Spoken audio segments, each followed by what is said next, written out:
Good night. Welcome to Cut Deep. It's Season 3, Episode 8. The concept of Cut Deep was developed with a focus on encouraging the wider public to think more in depth on issues that plague us, encouraging persons to have a voice and to use that voice to invoke change. Cut Deep is an interactive platform cutting through the noise and political rhetoric. It is raw, uncut, challenging you to think critically. What do the issues mean for us? What part do we play? It is a platform that will move the Virgin Islands toward unified, integrated success. I want to welcome back Blossom's Florist and McKelly's Beauty Salon as our support sponsors for Cut Deep Season 3. I welcome Basics and Mr. Nice Guy to our roster of sponsors. I also want to highlight and thank those of you who support this platform from behind the scenes. Thank you. Tonight, Kishma is back with me, and we're going to look into some needed legislations, improvements on some of those legislations, and just take a look at the happenings in the news for the past week. We'll take a short break, and we'll come right back with the show for tonight. Our floral experts use their creative flair to design beautiful and exotic bouquets. We are the on-island wedding experts, and for boating enthusiasts, we can help you to add a touch of floral elegance, life, and color to your yacht, mega yacht, both locally and internationally. We've even worked with celebrities. At Blossoms, we continue to deliver smiles and watch our customers bloom.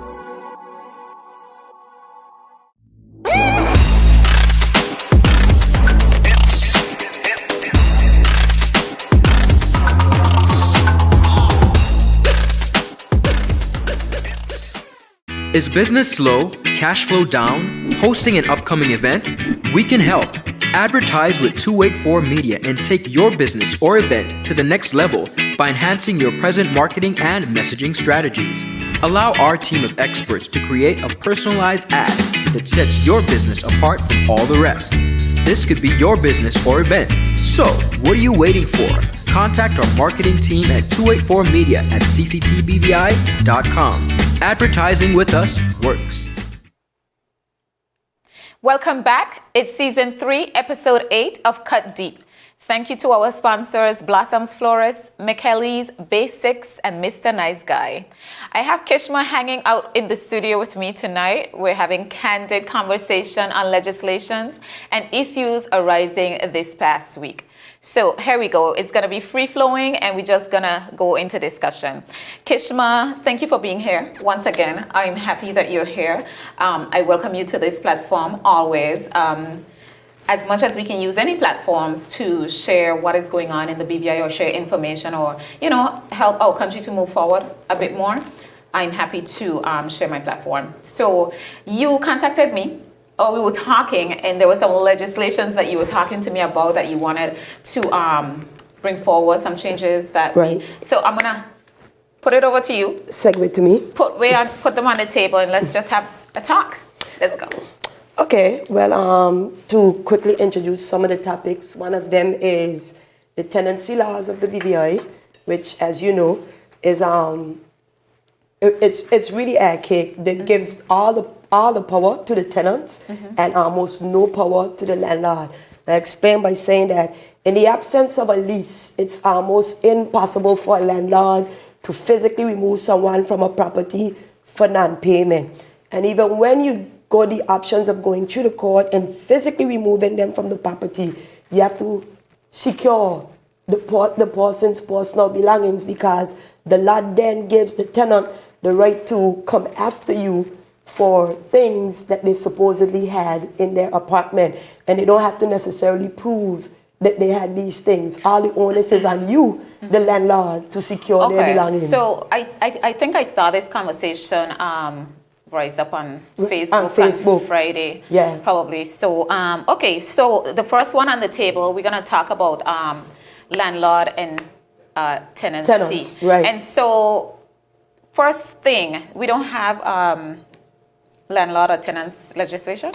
Is there anything on the books? There is something on the books, but it's very, like I said, again, it's all without a lease.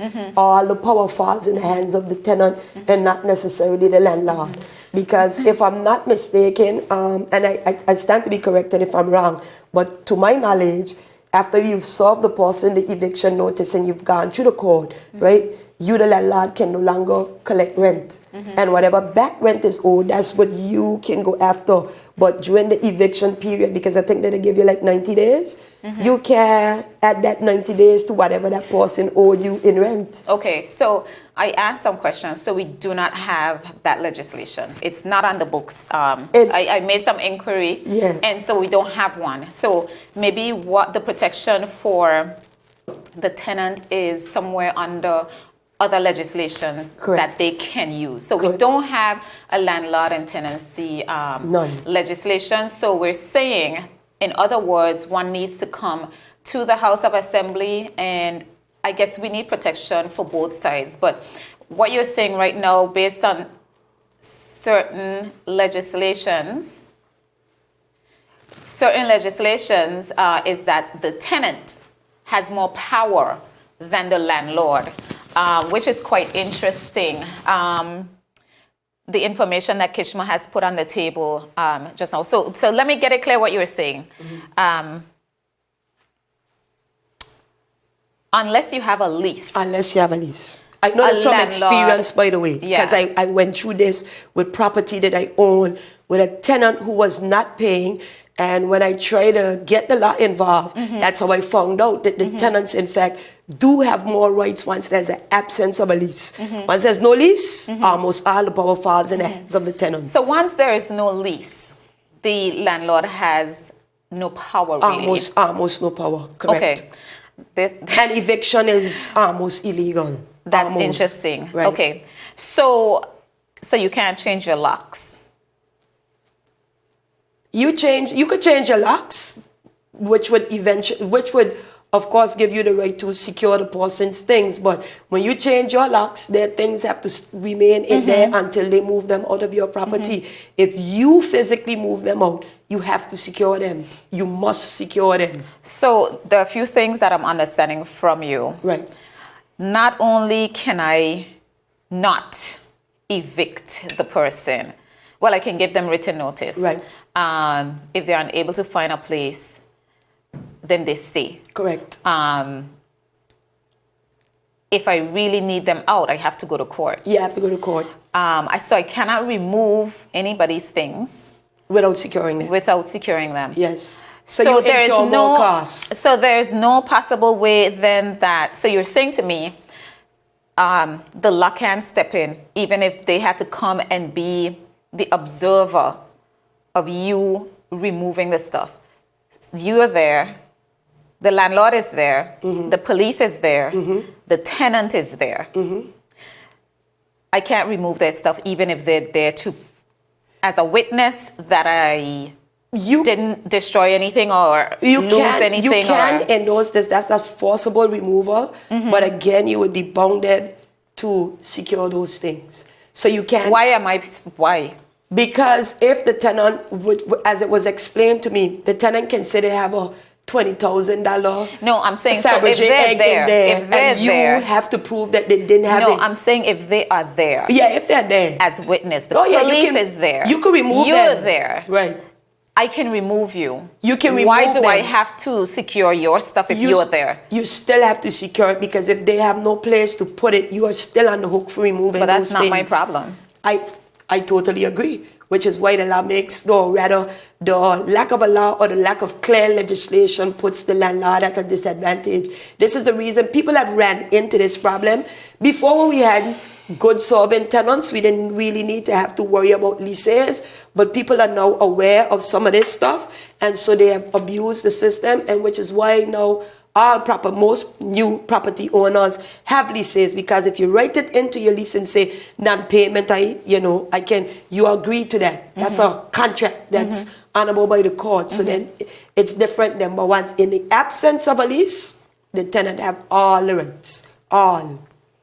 Why, actually, like I said, I did the research and we don't have one, right?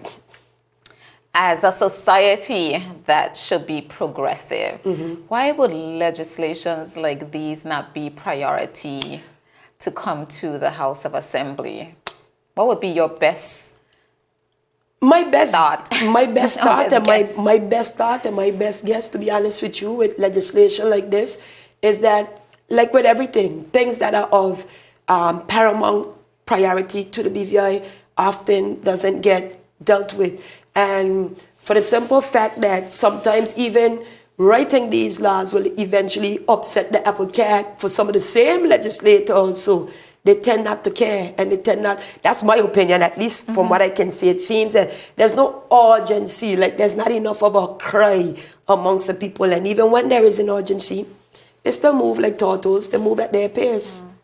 So I guess we'll come back to that, the conflict of interest that's happening in Correct. sort of a House of Assembly. We'll come back to that. Correct. What are some other legislations that you were talking to me about? Okay, so as you know, I'm an architectural designer, so I work in the field. There's some hard rules that govern what we do, but there are also some instances in which the rules, things can be done outside the confines of the rules based on grandfather clauses. If you have a building that's older than the actual building code or the development control authority rules that they use to govern developments, then that building has to be governed by whichever code it would have fall under. If it doesn't fall under a code, it will go back to, I think it's the 1971 or the 1972, because I think that's the first like development code that we have. And we have instances where, and it's clear because I've ran into it, and other designers have had this problem as well, and there seems to be no real defined line with the authorities as to what's supposed to be the standard and what's not supposed to be the standard. And I'm going to go into this deeper based on personal experience. I was once on a multi-million-dollar for-profit project that broke 4 of the development laws. They had no parking. The area that they were parking was somebody else's property. They would be reversing directly into the government road. The building itself was beyond the scope of what is considered the development envelope, which is the maximum size that you could build on for the lot. It was outside the setbacks, and I had a private meeting with the head of Tongue and Country and the client, and we were assured, no worry, no problem. So when the plan went in, unhindered and no problem.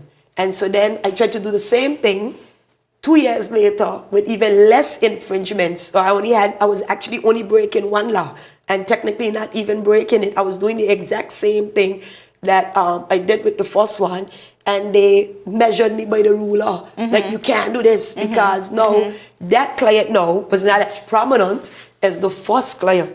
And so they measure me to the law. And when I inquired about it, they were like, hard fast, well, you have to do what we say.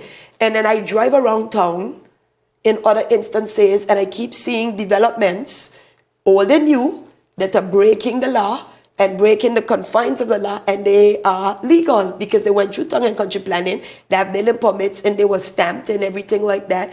And I try to do the same thing, and it's no. And I've ran into the issue so much so that I've reached out to other designers, and they say, yeah, it seems as though tongue and country planning almost rolls a dice or flips a coin. This person can, this person can. Well, it's money also plays a big factor in who can and can't break the law, and who are given considerations. This is, I mean, this is one of the biggest things that we face in the BVI, right? That's why I continue to call it lawless. Right.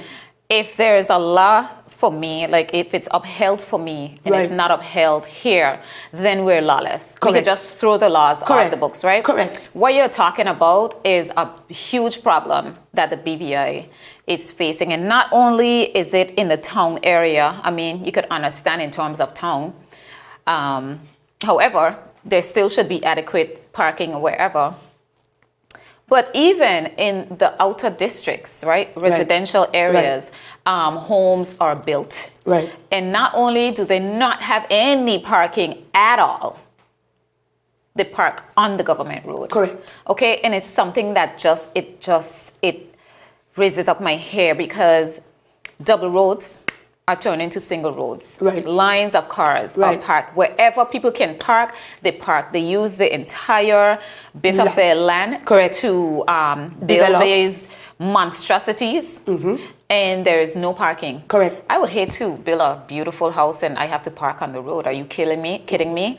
Like that in itself is ghetto. Well, some of it is greed too, because the client, I've had clients who've told me, fill up the whole land. I want as many apartments as possible because they see apartment buildings as money-making ventures, which but you still not. have to.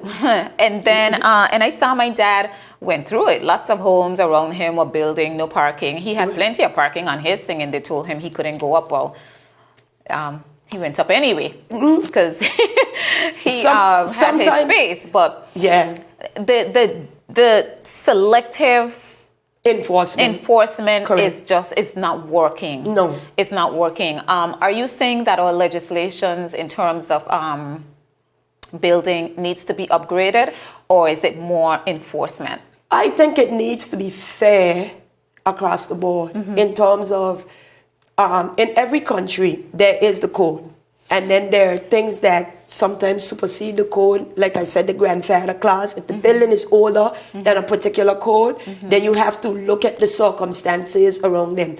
I had a particular project that I'm still fighting with Tongue and Country Planning over, where the government, in fact, were the ones who infringed on these people's rights and property. And now the building is in a state of disrepair, and they're denying us the ability to renovate the building within its current building envelope. And I've seen all the properties in this now, like particularly there's one in Scatliff Alley right now. It's much older than this house that I'm talking about, that has now expanded, and literally the road is right in front of this person's property. Like, they're going to open the door and 2 feet, they're in the road. And that, our code speaks that you should never be so close to the road. And what's even more infuriating to me is that the members of Tongue and Country Planning staff themselves who constantly break these laws. One in particular, if you saw my live yesterday, I was talking about Mr. Foy, and I think he's the acting director of Tongue and Country, and he's over Building Authority, which speaks to the structural integrity of buildings. And he has a development that he owns, he designed, that it wasn't approved when it started. I don't know if it's approved now. It's definitely not sound. Wait, so I didn't I didn't get a chance to listen to your live yesterday. So which property are we talking about? Okay, so are you familiar with Bellevue? There's a building just before the road to go down by the school that's on the corner that's been being constructed for like the last 7 months. Okay. It's a kind of orangish and black in kind of like some kind of silver motif, like a metallic motif is on it. It looks like there's some kind of lookout on the top. Okay. And it's supposed to be a bear. And it's right on that corner where the heavy equipment is, where the Smith guys keep their stuff. And the same guy, like I said. What's his name? Jerome Foy. Jerome Foy, okay. Right. And it's not only his design. What is his position inside of town and planning? To my knowledge. Oh, what is his position in government? So I get that right. Right. To my knowledge, he's in charge of, he's over Building Authority, and he is, I don't know if he's official, but I think he's the acting deputy director of Tongue and Country Planning. So he's not. And he's broken code. He's broken, and this is on his personal property, but he's also broken code in other instances, and there's nothing being done. He's supposed to lead by example, and if this was any other country in the world, he would have lost his job simply for, you're supposed to enforce the law, and you are breaking the law. So who passed his plan? Does he sit on that board? Well, to my knowledge, the same building was not submitted till after it was 75% completed. I'm not sure if if the plan has been passed and I'm not sure if it has a building permit. But he's one who is very staunch about having things done the correct way, but he moves as though he's above the law, like the law doesn't apply to him in any regards. I see you speechless. Oh, I'm stunned. I see you I mean, speechless. the behavior Correct. that continues Correct. to just hold us back. And, you know, just today, I was having a conversation. I called them my coffee table guys. I won't call their names, but Right. they know who they are. We were talking about enforcement of legislation. Correct. How small the perception of corruption is. Right. Because if you're the head or acting head of this department, or you sit on the building board, how is it that this was allowed to happen? And I'm going to ask Greg. Don't waste your time. Wait, I'm going to do it right here, right now. Don't waste your I'm time. going to do it right here, right now. I'm going to ask Mr. Adams to look into that, because that is a breach, a big breach, if what you're saying is correct. It is correct. Don't waste Of the law. I'm doing it right here, Greg. I'm doing it right here, because at some point we have to stand up for something. And you can't have such a high authority breaking the law. That's his golden boy. You just, sorry? That's his golden boy. I don't know any golden boys in the BVI. Yeah, so, that's- especially during Women's Month. So, I'm going to ask Mr. Adams to look into that infraction, because I consider it a serious one. He's not going to do anything. Because you're saying to me, not only has he broken a lot of the codes, but he was building Cindy? before his project was even approved. Right. I don't even know if it has approval. The reason why I'm going to tell you that Mr. Adams is not going to even respond is, number one, I've seen plans that Mr. Adams signed by this guy that does not meet the standard for submission.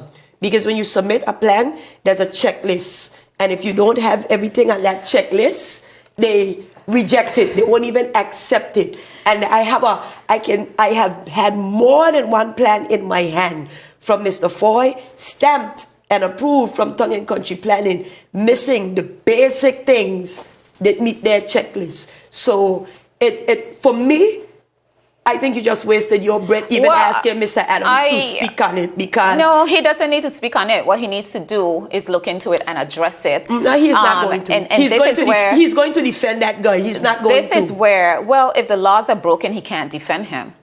Simple. And this is where we don't understand why we are where we are. Correct. Because that is corruption. It's corruption. People don't understand how small. If I walk into your office, Right. Kishma, and you work in government, and you fast track something for me, and I just pay you Correct. to do that, Correct. or as tiny as that may seem, like that is corruption, or Correct. doing a favor, or pulling my shit, or pulling my stuff, pulling my stuff to the top, or It starts very small. Cindy. And this is where the culture grows, and unfortunately with the system, I'll give you a joke, right? So I was on a project one time with one of the project managers for BCQS, and this is exactly what she said. She says, so, when we, this is what she said, and she's saying it lightly in a joke. So she's like,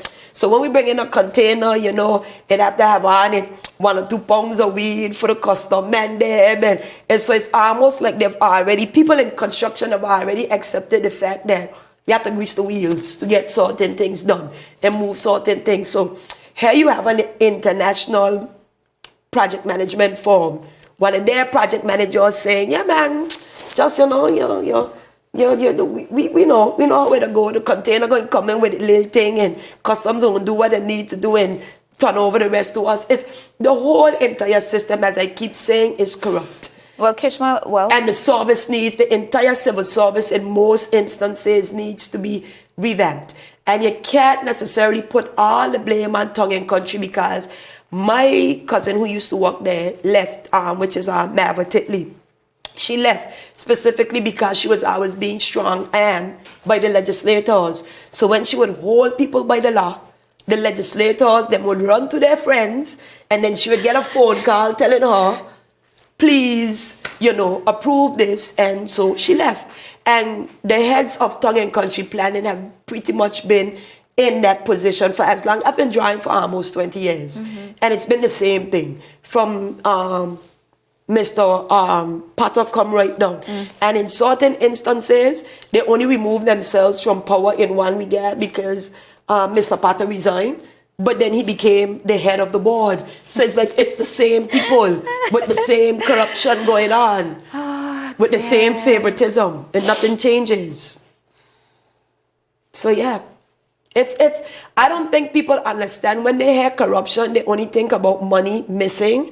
I don't think they understand like the entire system is corrupt. Once the system doesn't work the way it's supposed to work, it's corrupt. Once you can use money to bend the system to your will, it's corrupt. Once you can call up a political favor, it's corrupt. And I can tell you as a former building inspector, there are more than one instances where when building authority was still at Public Works, where we had legislators trying to force our hands. Well, so this is the thing for me, right? And this is why I know that our civil service is struggling. Right. Okay? But I feel, and this is why I always go down all legislators' throats or elected reps, because they use the system to just get what they want and do what they want. Correct. Okay? And a lot of people, it's either you leave the civil service because you don't want to compromise your integrity, or you just keep your head down. Right.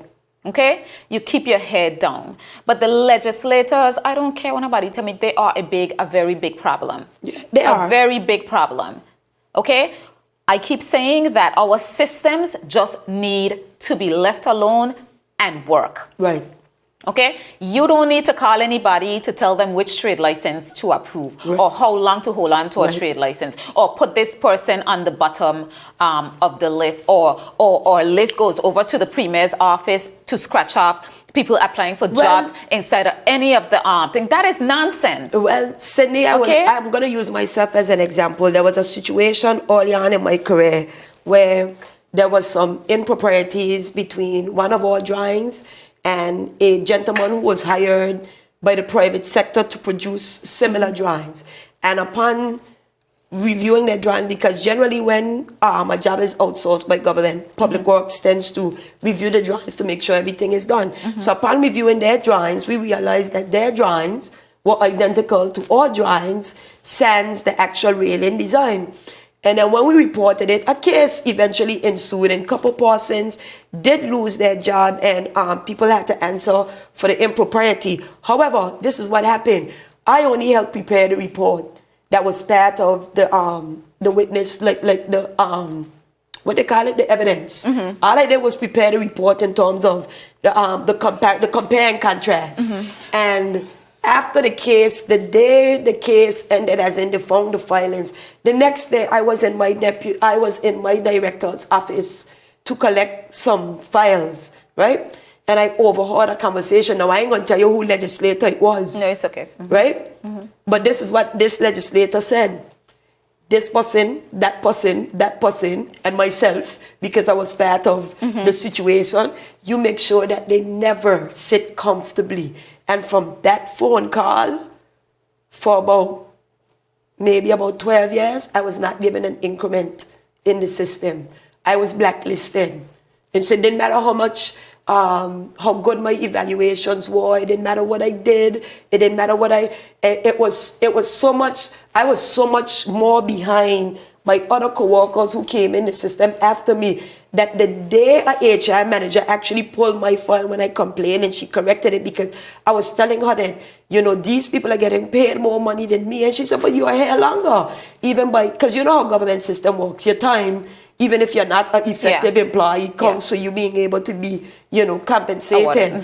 Right? And she's like, I can't believe this. And then when she pulled my file and she pulled their file, she's like, no, man, Kishma, you outrank the man by at least 10 years. How are they getting paid more money than you? And so I brought back to that conversation. She's like, it's really sickening how the legislators can be directly involved, which they shouldn't be. No, they should not. The power within the ministry should stop, at least with the civil service, based on how the system is written, with the permanent secretaries. Yeah. However, the legislators they actually use the permanent secretaries to do their bidding. Yeah. And that's why they're the ones that end up on the hot seat. Correct. And these guys continue to slide. Correct. Okay, we're going to take a really short break and we're going to come right back. The win! Oh! What are the hell? I'm freaking out! Is high.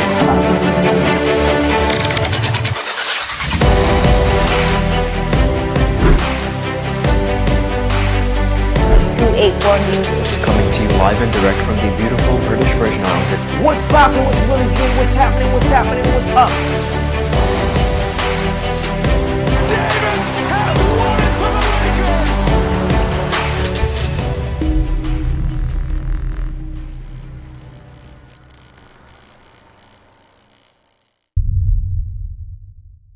Gentlemen, aspiring gentlemen, and our partners that hold us down. It's season 2 of The Art of a Distinguished Gentleman, taking you on the most inspiring journey with the best and brightest distinguished gentlemen of the BVI.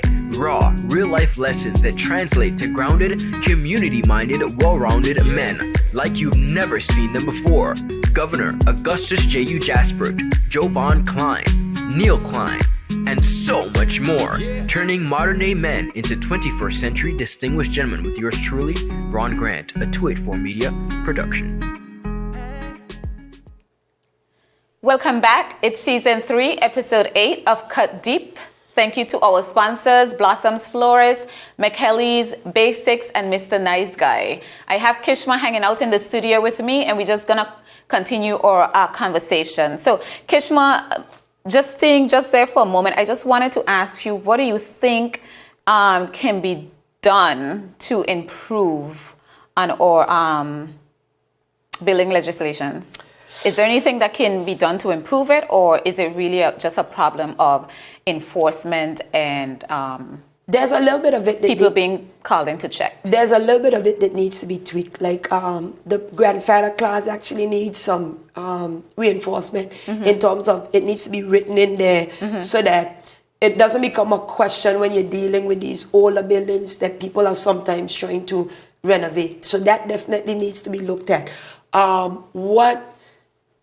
Most of it is just enforcement. And they just need to have less political involvement and just less unethical behavior. One of the things that, like, me and Mr. Adams have had a lot of personal run-ins, to be honest with you.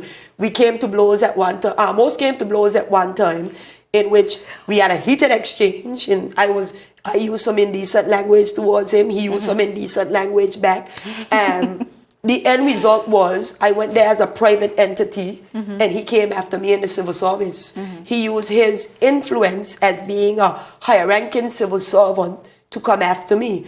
And in instances like those, I think that things like that need to be addressed, because if I use indecent language towards you and you use indecent language back, that's a wash. Because as far as I'm concerned, we're both guilty. So I should not be penalized for a situation and you not be penalized as well. So in things like that, I think too, there's general... Or were you being insubordinate? So there's this... We love that word around here. So there's this general tendency where the civil service, and it's a backward thinking too, because there's this: once you rise to power, the rules don't apply to you. You don't have to come to work on time. You don't have to adhere to the lunch hour. Well, we'll see very soon who the rules apply to. And you don't lead. You don't have to lead by example. And we both know, because I've worked in the private sector. If you're the boss, you have to be there before everybody else, because how else would you know if people are coming late if you're not there? Right? So it's the service is backwards. It's completely backwards. Things work backwards. And this is no offense or trying or insult to the hard-working civil servants, but most of the upper-level civil servants, especially those that are in power and those that have the ability to say yes or no, the way in which they behave is a sort of, they like people to, and excuse my French, kiss their ass to get things done. And it shouldn't be that way. It should be, you should execute your job based on what is in your portfolio. Like, I should not have to beg you to do what is your job. Okay, again, let the systems work. Correct. Wonderful. You have another legislation that you want to throw on the table? Oh, Lord. There are some being biased where this one is concerned. Now, I can't remember. It's 4 different clauses to this one, but I can't remember one of them. But as it regards to the homosexual law that governs homosexual acts in the BVI, the fourth part of it is buggery is illegal, right? Which in basically buggery is the male act, right? So if buggery is illegal, you're saying to men who engage in homosexual acts that is illegal, so you're still legal. This is the law that's supposed to allow us to be, free loving whoever you want to, but you can't. In the regards of the, as it relates to other parts of the law, if 2 women doing them business, them intimate business, and somebody walks by and hear them, that person can call the police. And they can be arrested because apparently, according to this law, nobody is supposed to see. If you're in a public place, see what? So is this nobody's supposed to see or hear whatever it is you're doing. This, you said 2 women though? Or is it just across the board? If buggery is illegal, so obviously I ain't talking about 2 men, because according to the law, them say buggery is illegal. Wait. In terms of the female interaction, somebody's passing by and this. See them or hear them. Is that just for 2 women, or is that just across the board in terms of 2 women? You can be arrested for that. It's also illegal for women to have more than 2 partners at a time. What do you mean? I mean more than 1 partner at a time. What do you mean? Like, oh, you're a little kinky and you decide you want to have a threesome. The third person being present in the room automatically. Oh, you mean sexual acts? Yeah, the third person in the room. Because I was going to say everybody in the BVI has 2 and 3. Yeah. The third person. I mean, we just have to legalize. Right. The third person in the room naturally makes the act illegal. So whether they're a voyeur or they're a participant, just by having the third person in the room, it becomes illegal. And then the act itself was written to supposedly give us rights, but we still don't have recognition by the law in terms of marriage, civil unions, and things like that. So it's like, you write the law, but the law don't really do nothing, and it's no real help. And the law gives rights to who? To nobody, basically. Because if you're telling me that when I do my bedroom business, I gotta make sure nobody hear me, which I ain't studying that, right? You're technically not, you have made me illegal in terms of, I'm still illegal. But who knows who's in whoever's bedroom? Well, this is, but can you imagine that they actually wrote it into the law that if somebody sees or hear, you can be arrested? Okay, well. There's nothing on the books that governs heterosexual acts. But there are things on the book that actually governs the actual intimate act between same-sex couples. Okay. It's interesting. Yeah. Can I tell you something? Sure. I mean, you have to know that these laws are drafted based on the Christian of course. So I'm just going to tell you real quick because it always made me laugh. Like sexual magazines and toys and stuff like that, it's illegal in Cayman. Like you cannot have that stuff. Right. You can't bring it in if they find it in your bag or you can't even watch porn. So as a woman, if you have no man, you can't even relieve your own tension. Once they know you have that, that stuff is illegal. That's crazy. It's illegal. That's crazy. So we have a lot of work to do. We do. In terms of in where it relates to certain things, it's always they hide behind the law. Yeah. And they like to use words like, and I'll use this to segue to something else. They like to use words like morality, ethics, and standards to use it as an excuse to govern their laws. But where is the morality, the ethics, and the standards in the actual day-to-day running of the country? Like, there is no morality clause that governs all legislators. We have certain legislators right now who have illegitimate children that they had while in office. Any other place in the world that, excuse the Caribbean, because the Caribbean is a funny little place where, we turn a blind eye. But as I said before, Arnold Schwarzenegger's career ended because he had an illegitimate child. Yeah. know? It's interesting you said that because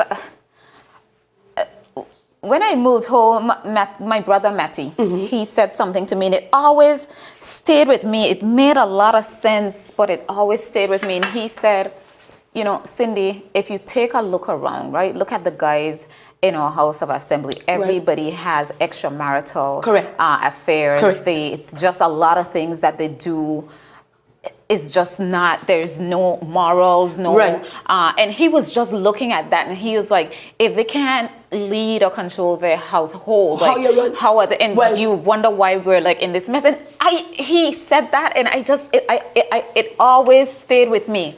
Just those things he was looking at in terms of the way they live their lives, their lifestyle. Well, let me give you a little joke. And so they'll probably never look at laws too. Let me give you a little joke where that is concerned. I think it's Ira Smith's father or his grandfather. One of them was actually an elected member of government. And he had, a lot of us especially we are members of families who fathers had several different families outside of the family that he has with his wife. And when he was running, this was a story that was told to me by Michael Hem, who, as you know, has been living here, an architect who's been living here for a long time. Yeah. And he said the general consensus of the country when this man ran for election was, if this man could keep two women from fighting and having them go to church every Sunday, then he is somebody who can run the country, because they feel as though if he can manage to do this, then he's somebody that we can trust. So this speaks to, and this is like in the 50s and 60s, so they tell you how long our moral standards and our moral fabric has been eroded. So for me, it's very upsetting when I hear the Women's Christian Council, because they're a big problem in terms of where certain legislations are concerned. They're the biggest ones screaming at certain types of laws, talking about the moral fabric of society, and then they turn around and uphold the same.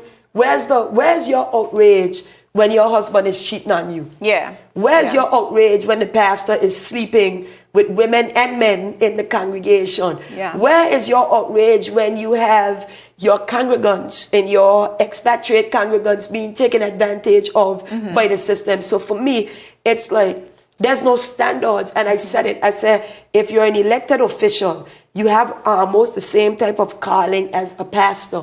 And so therefore you have to lead by example. Yeah. And this whole, we blanket everything under man is imperfect. And so, it's just a man. Yeah. We all make mistakes. Yeah. We all sin. Yeah. But that's we love to use that. Yeah. Give him a chance, man. No. I feel as though, for me personally, I feel as though if you're an elected official and your name gets called in any kind of impropriety, you should automatically have to step down.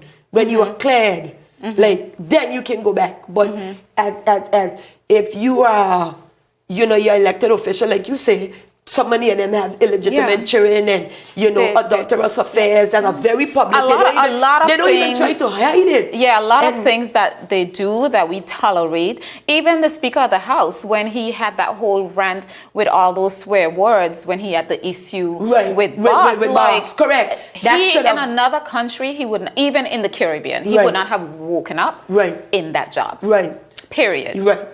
And I think for me, all lack of that is part of the reason why the corruption is now.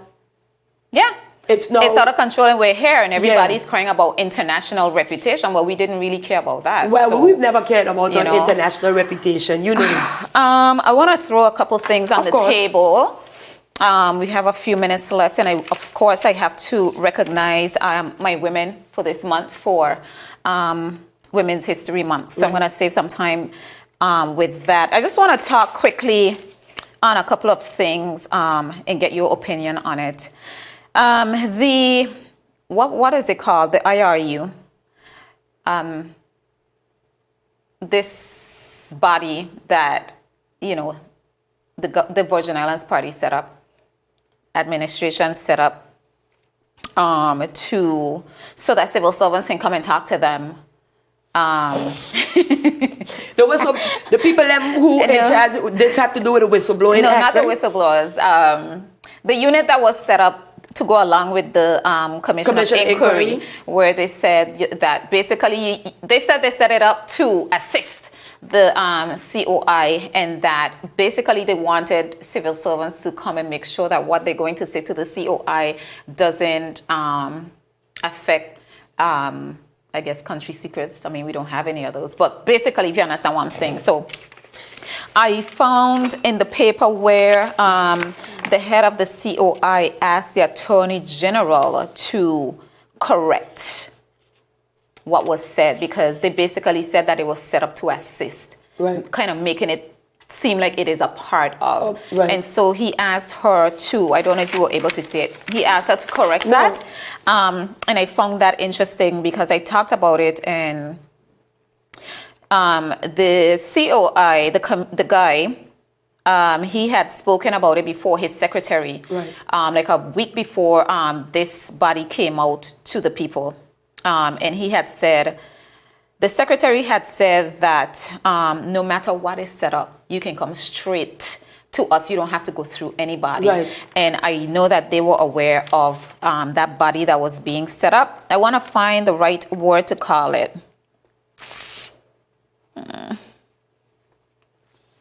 I would advise any civil servant who is trying to comply with the Commission of Inquiry and give the Commission of Inquiry, like I keep calling them, if you know where the bodies are buried and you're trying to point them in the direction where the bodies are buried, we, the civil servants who've had to deal with the elected officials, know it's not in our best interest to give any of them any kind of heads up or information, because we are the victims of victimization within the service. But even so, if the person that you're going to like, it doesn't make any sense. Why did you set up this body? You did not need to set up this body. I just spoke about my own personal experience of doing my job and not having, and there was no Commission of Inquiry, and I became the victim of victimization for doing my job in a completely different instance with something that is nowhere near as serious as the Commission of Inquiry. The civil servants, there are a lot of civil servants who have information to give the Commission of Inquiry. You get in the civil service, you get punished for having integrity. And the people who don't have none get rewarded. And it wasn't always like that, I can tell you that. And then that brings us on to the whistleblowers legislation, where, they put it on the table this past week, and they're saying, like, you'll be penalized if your report is baseless. I look at these things as more acts of trying to silence. Okay? I mean, how do you look at it? And when you're going to say that they have to report, if you had something to report, you need to report it to your elected representative. Like, why would I do that? Cindy, I think it's a joke. And the reason I'm going to tell you it's a joke, we, the civil servants who know where the bodies are buried, would be pointing fingers at the same elected officials. So I don't know how you want me to tell you that you are a thief. But here's the thing. How you want me to show you that I know that you are a thief and turn over information to you. But it's not going to go anywhere. With a promise that you're not going to victimize me for saying what it is I say, which we know to be the truth. Or decide which information they're going to give you or And then or not say, in terms of the Freedom of Information legislation, and right? according to the Whistleblowers Act, you will get in trouble for bringing the information to anybody but the actual civil service. To me, that makes no sense, because as a whistleblower blows the whistle to the public, not to the... Or to a set up body. And this is a thing that has me a little perturbed about all of these legislations that are coming to the House of Assembly now. Right. The systems for these legislations have to be free and independent of government. Correct. Period. If you ask me, I wouldn't want anybody in the BVI sitting on these associations. The commission inquiry, everything. I said for that. example, right, in Cayman with their Freedom of Information legislation, how that was set up is they have an independent body, an office that's run by a head. She isn't from Cayman. Right. She's appointed and she has staff. Okay?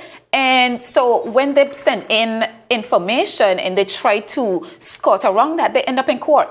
Right. Because the system works. Right. You can't set up a system to hold hold somebody in check and that person is in charge of the system. That makes absolutely no sense. Let's lead back to a point, because we were talking about legislation and backwards legislation.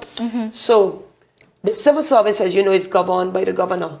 If you have a problem with something that's happening to you in the civil service and you need to seek legal action, before you file your case, you have to get permission from the governor to seek legal action to what is happening to you now. Right. The reason that I am aware of this is that there was a point in time where I was sitting in one of those mole-infested offices, and people was coming after me saying that I was willfully not coming to work. I'm asthmatic, as you know. And they were going after me and they were trying to get me fired from the service. And then when the investigations were done by the medical board, because it had gotten too far as having me medically boarded, you know, Dr. Rana judges say, but we're going to be leaving ourselves open to all kind of liability if we send you home. What crazy person send you down here knowing that the building is what's actually making you sick? And that's when I found out, because I had gotten to the point of seeking legal advice. I was told that before I even officially filed the case, I needed to go and fill out this form and write this letter to the governor explaining my case and asking permission to basically sue the government for having me in an unsafe working environment, which is the first priority. Even before you pay employees, you have to provide them a safe working environment. Well, so if I have to ask you, my boss, to sue you, my boss, it doesn't make any sense. Another thing I want to bring up, two things quickly, and then get on to my women for this week. Right. I signed the paper that CIBC First Caribbean donated $750,000 to purchase needed COVID-19 vaccines for 10 countries across the region. Now, they're saying countries, I'm assuming these are islands. Across the region means the Caribbean, where they're based, okay? Missing is the BVI. I continue to talk about the corporate responsibility that is lacking with these companies in the BVI. So I wonder, how did they decide who would get money? I've often said that I don't think that the policymakers are making the right decisions where our companies are concerned, because we do, I say it, our trust industry is one of the biggest in the world. But aside from the fees and the monetary value, right, I think that the government can still get more out of them, in the sense that we have so many of them and we only have 27 public schools. Why not ask them to sponsor the schools and do other things? Even if not sponsoring, there is a culture inside of our corporate sector. Correct. Okay, and I'm going to talk about it on another show because I'm running out of time. But they need to be held to account. They need to be working to help turn around the mindset. Correct. Of being responsible to society. Right? For example, why did CIBC leave us out of this? I guess they'll have to answer. But then you see a lot of corporate entities, they don't give back to the BVI necessarily. Right.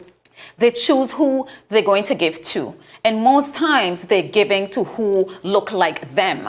Okay? And that is a problem. Right. That is called segregation and encouraging segregation. They may feel like, oh, that's not what but that is what you're doing. Right. That is what you're doing when there are certain establishments only that you're going to give to. And then, and you know, support.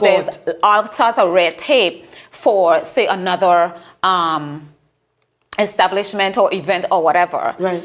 It's something that I've been monitoring since I've reached home. I'm going to keep monitoring it, and it's going to come up because I don't like what I'm seeing. The corporate responsibility isn't... You're right. There's a tendency for support to come to certain types of people a lot faster than events that are put on by the locals versus those that are put on, you know, and it's really sad. It's blatant. It's like, obvious. It's very clear obvious. to see. It's very obvious. And what's really sad too is some of our own local companies also do it in the terms of you can't go to some of them and ask them for money to help you with a non-profit project, but then they will sponsor a corporate profit project in an entity where, you know, and everything is branding because you could brand my project and you could brand the next project. So if branding is what you need, you can get it done. So you shouldn't use that as an excuse. But I find like they're more willing to help the bigger names and the other side than they are willing to help us, if that makes sense.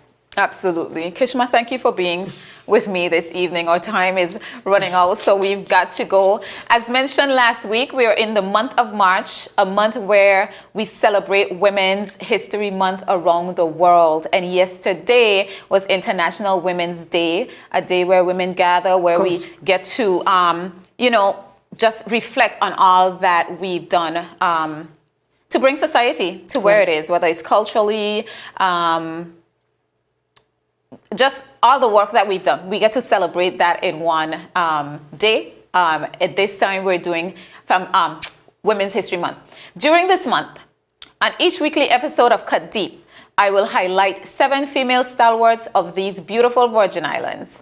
Our 7 tonight are Mrs. Inez Catliff, our first education officer, Mrs. Verna Penmall for her contribution to library services and culture, teacher Jenny Wheatley for her service and commitment to education, Mrs. Lorna Smith for her work and commitment to the financial services industry. She was the first head of BVI International Financial Services, and she started the BVI London office, which we call the BVI London House, as well as the Hong Kong office. Mrs. Charmaine Roseanne Bunbury, first Virgin Islander female appointed magistrate of the Virgin Islands. Ms. Chantel Malone, as she continues to shine in sports. In college, she was the conference champion for both indoor and outdoor track and field events. Named All-American at the NCAA Division I Championship and was a finalist at the World Junior Championships in 2 events. She placed 4th at the Commonwealth Games, 1 gold at the CAC Championships, and most recently won a silver medal at the NACAC Championships. Sandra Ward served as the premier communications specialist for the government of the Virgin Islands for 18 years. She became the first local and first woman to hold the post of Chief Information Officer in 1992. In 2004, she became the first Director of Communications, and 2012 was appointed the first female Cabinet Secretary, a post she still holds today. Thank you again for tuning in to this week's episode. One lady to your list, my cousin Mava Titley. Yes, I will get to them. She is the first female head of tongue and country. Was the first female head of tongue and country planning. Okay, we do 7 a week, so I'm gonna make sure to add her to my list next week. And thank you guys again, and see you next week.